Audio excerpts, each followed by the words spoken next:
myself Killjoy. What? Remember the days when you'd get together with your friends with a camcorder and believe that you were somehow going to make a great film?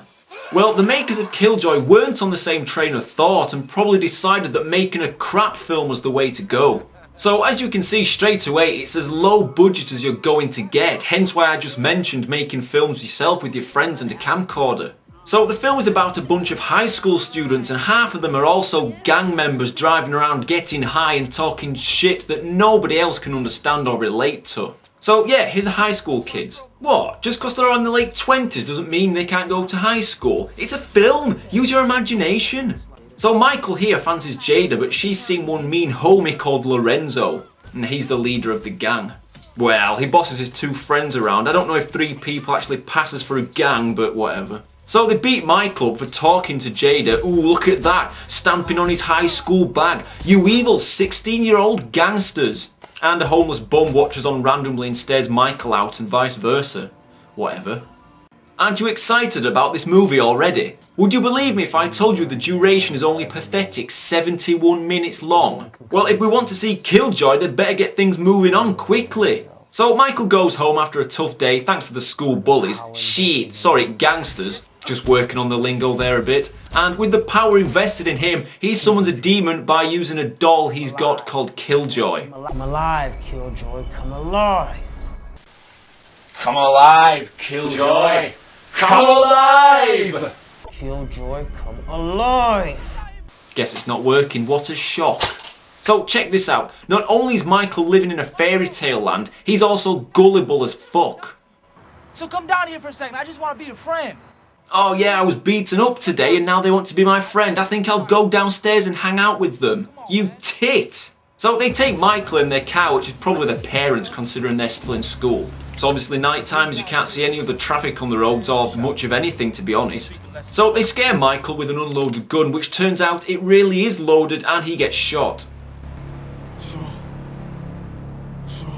You got shot, Michael, but don't worry about it though, nobody else looks too concerned. Man, shit, it was an accident. Shit, it was an accident, everything's cool then, just go about your life as normal. Fast forward a year, wait, what's happened in the last year then?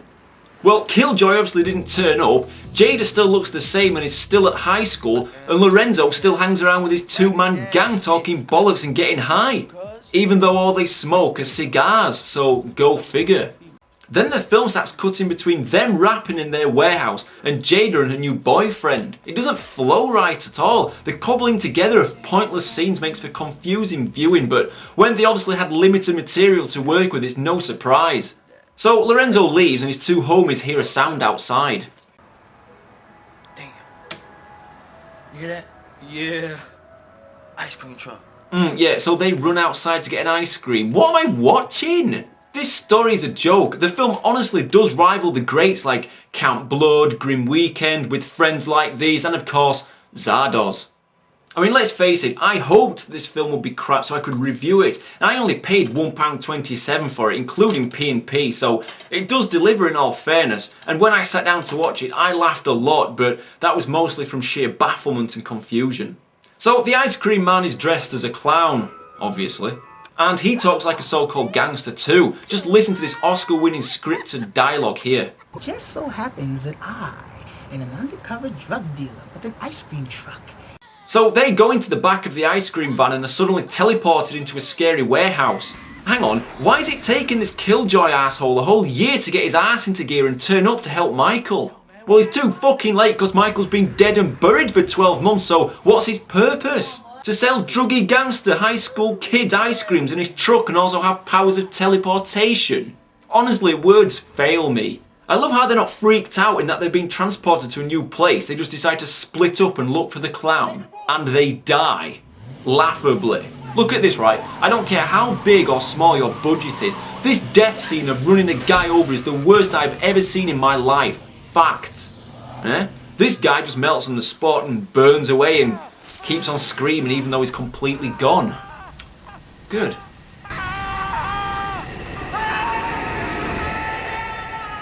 So the legend that is Lorenzo disrespects his missus, nice one cuz, then goes outside to the ice cream van.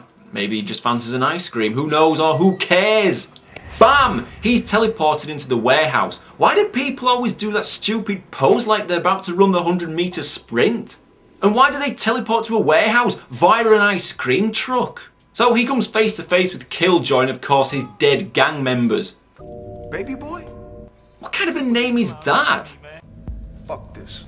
Yeah, good call. So Lorenzo shoots the clown with his 6-shooter. His 6-shooter!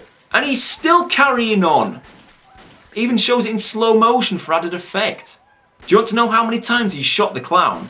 Take a guess. Is it A, 6 times, B, 12 times, C, 21 times, or D, 402 times? Come on, come on, come on, place your bet. Betting ends. It was C, 21 times from a 6-shooter. And then Killjoy shoots 100 bullets at Lorenzo through his mouth. Aren't you amazed at these CGI blood effects? Worst film ever? I'll let you be the judge of that.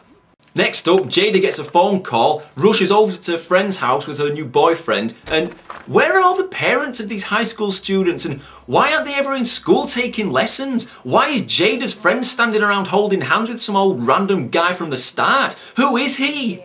Just be quiet and listen to this man. It's very important. Jesus Christ, this is awful. So they all hold hands together and close their eyes just because the old tramp tells them to. I mean, this is ridiculous, but there you go. He gives some shoddy exposition as to what is going on, but I don't know how he knows all of the story because all he saw was Michael getting the shit kicked out of him at the start, so what's this all about? Killjoy and black magic was Michael's only friends. Honestly, how does this guy know? Has he been taking sneaky peeks at the script? That the only way he could destroy Lorenzo and his gang was by a power greater than himself. That was called black magic. The only way to stop Lorenzo? The only way? What about A, call the police, B, tell his parents because remember, he is at high school, C, you're full of shit, old tramp man, or no, you go for option D, using black magic and a doll which is your only friend called Killjoy. After Michael's death, the evil was unleashed and many people were killed. What, Lorenzo and his 2 goon friends over the course of a year? Give me strength. So the tramp then melts before them and they just don't seem interested at all. I wonder why. Guess it's just another normal day in the life of a high school student. So into the ice cream truck and then into the warehouse. On your marks, get set, go! Time to run the 100-meter sprint race. Honestly, I don't know how people come up with ideas for films like this and manage to even get them made. I mean, this movie is the worst thing I've ever seen. So let's just wrap this up and condemn it.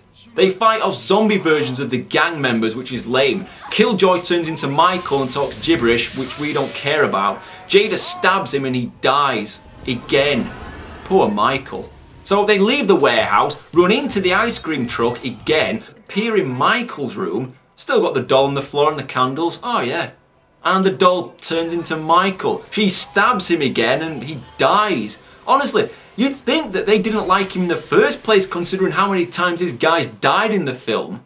Man alive. And speaking of alive, he's back, look! And he's talking to Killjoy randomly. What is going on? Killjoy kills him. Fucking hell, this is appalling. Oh, and these 3 form a magic circle, teleport home, thank the old tramp who just happens to be hanging around for some reason, and then he atomizes before their eyes. Killjoy. Yes, it does kill any joy you may have once had before watching this. 0.1 out of 10.